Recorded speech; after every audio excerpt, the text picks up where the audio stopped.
आज उपस्थित असणारे सातारा जिल्ह्याचे नेते तसेच महाराष्ट्र राज्याचे ग्रामविकास मंत्री आदरणीय जयकुमार गोरे साहेब,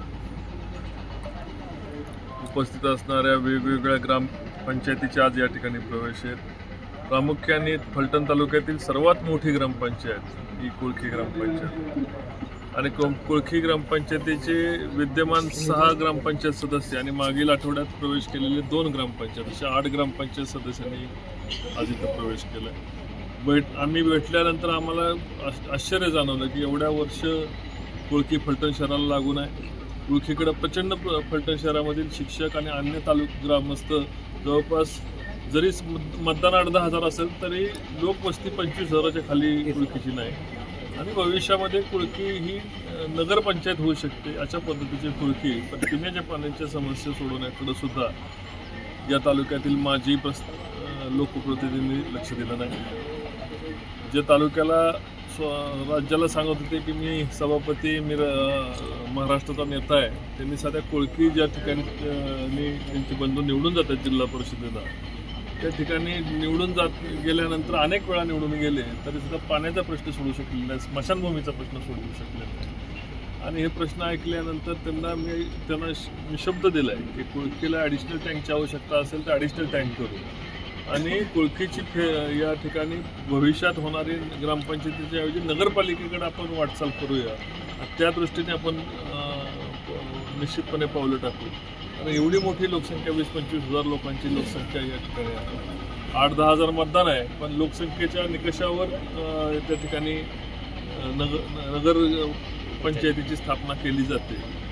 या निश्चितपणे मला खात्री आहे की कुळखीचा सर्वांगीण विकास करण्यासाठी मी आहे, जयाभाऊ आहे, जयाभाऊ आता राज्याच्या राजकारणात काम करतात आणि राज्याचे ग्रामविकास मंत्री म्हणून ते काम करतात। आत्ता सध्याला कुळखी ही ग्रामपंचायत आहे, तर कुळखीला कुठल्याही पद्धतीचा निधी कमी पडून देऊ नका अशी विनंती मी ग्रामविकास मंत्री महोदयांना या ठिकाणी करणार आहे। येणाऱ्या भविष्यात कुळखीला आपल्याकडनंच NOC लागणार आहे नगरपंचायत करण्याकरता, ती NOC आपण द्याल आणि कुळखीची नगरपालिका होईल। एखादं गाव कमी पडलं तर झिरपवाडी आणि आसपासची गावं त्याच्यामध्ये आम्ही समावेश करून घेऊ आणि कुळखीची वेगळी नगरपालिका या ठिकाणी अस्तित्वात आणावी लागेल असं मला वाटते।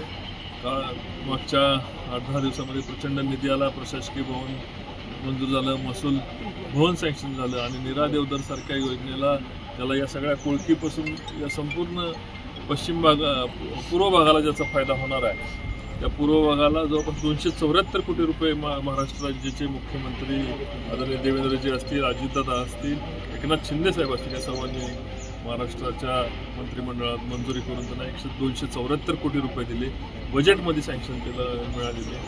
मी आज त्याच्याबद्दल इथं ऋण व्यक्त करतो आणि फलटणमध्ये दिवाणी न्यायालय आणण्याचा शब्द मागील महिन्यामध्ये दिला होता।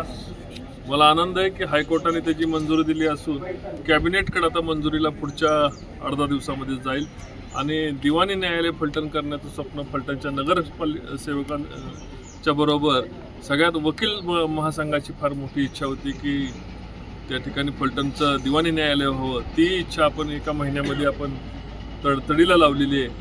पुढच्या एका महिन्याची आत त्याची पदभरती आणि कॅबिनेटची मंजुरी आपण करून घेऊन ज्या पद्धतीने सत्र न्यायालय या ठिकाणी चालू केलं त्या पद्धतीने दिवाणी न्यायालय या ठिकाणी चालू करून घेऊया। मला आता जयाभाऊ त्या ठिकाणी मंत्री असल्यामुळं मोठा आधार आम्हाला त्या ठिकाणी आहे आणि फलटणची कामं मागं कोण आपल्याबरोबर जिल्ह्यातलं नसताना कामं होत होती, आता भाऊ तिथं असल्यामुळं प्रचंड मोठी ताकद त्या ठिकाणी आपल्याला फलटणला मदत करण्यासाठी असते। आमदार आपले सचिन पाटील अतिशय कर्तृत्ववान आमदार आहेत आणि धडाडीने फलटणचे प्रश्न मार्गी लावत आहेत। फलटणचा विकास आता कोणी थांबवू शकणार नाही अशी मी या ठिकाणी खात्री देतो। मंत्री माननीय नामदार जयकुमार भाऊ गोरे तसेच माढा लोकसभा मतदारसंघाचे भावी खासदार आदरणीय रणजितसिंह नाईक निंबाळकर दादा तसेच या ठिकाणी उपस्थित असलेले सर्व मान्यवर, सर्व पदाधिकारी तसेच नुकताच ज्यांनी प्रवेश केला असे कुळखी ग्रामपंचायतचे सगळे सदस्य, उपस्थित पत्रकार बंधू भगिनींनो, आज या ठिकाणी आम्ही भारतीय जनता पार्टीमध्ये प्रवेश केला असं जाहीर करतो। प्रवेश करण्याचं कारण असं की गेली 20 ते 25 वर्ष आम्ही कुळखीच्या राजकारणात किंवा कुळखी गावामध्ये काम करत आहे। तर या ठिकाणी काम करत असताना विकासात्मक कामं केली, जास्त राजकारणांता समाजकारणावर भर देऊन कामं केली. त्यामुळे इथून पुढं थोडा खुंटलेला विकास पुढं जलद गतीने चालू राहावा. कोळकीचे पाण्याचे प्रश्न असतील, आज या ठिकाणी जवळजवळ 2 ते 3 दिवसांनी पाणी येतं, ते पाणी दररोज यावं यासाठी दादांना आम्ही बोललो. दादांनी ते तात्काळ मान्य केले. या आठवड्यात पाण्याचा जो टँक आहे त्या टँकचा प्रश्न मार्गी लावण्याचं दादांनी आश्वासन दिलेलं आहे. तसेच कोळकीचा विकास आराखडा नगर रचना विभागाकडून मान्य करून त्या दृष्टीनं विकास करू असं दादांनी आपल्याला शब्द दिलेला आहे. तसंच या ठिकाणी कोळकी गिरवी प्रादेशिक पाणीपुरवठा योजना आहे जी 14 गावाची चालू होती, त्या 6 गावाची चालू आहे. या ठिकाणी लाईट बिल भरण्यासाठी सुद्धा गावाकडे पैसे नाहीत. त्या ठिकाणी सौर ऊर्जेवरती स्कीम चालू करून त्या गावांना दिलासा देण्यात यावा व त्यांचं थकलेलं लाईट बिल आहे ते शासनामार्फत माफ करण्याची भूमिका घ्यावी अशी आम्ही विनंती या ठिकाणी करत आहेत. आज आम्हाला भारतीय जनता पार्टीमध्ये प्रवेश दिला त्याबद्दल आपल्या सर्वांचे आभार मानतो व तसेच जे आम्ही काम करत होतो विकासात्मक काम, राजकीय काम, इथून पुढचं चांगल्या पद्धतीने करण्यात अशी ग्वाही देतो आणि इथेच थांबतो. धन्यवाद. आपल्या परिसरातील ताज्या आणि महत्त्वाच्या बातम्या पाहण्यासाठी स्थैर्य न्यूज चॅनलला यूट्यूबवर सबस्क्राईब करा आणि बेल आयकॉन प्रेस करा.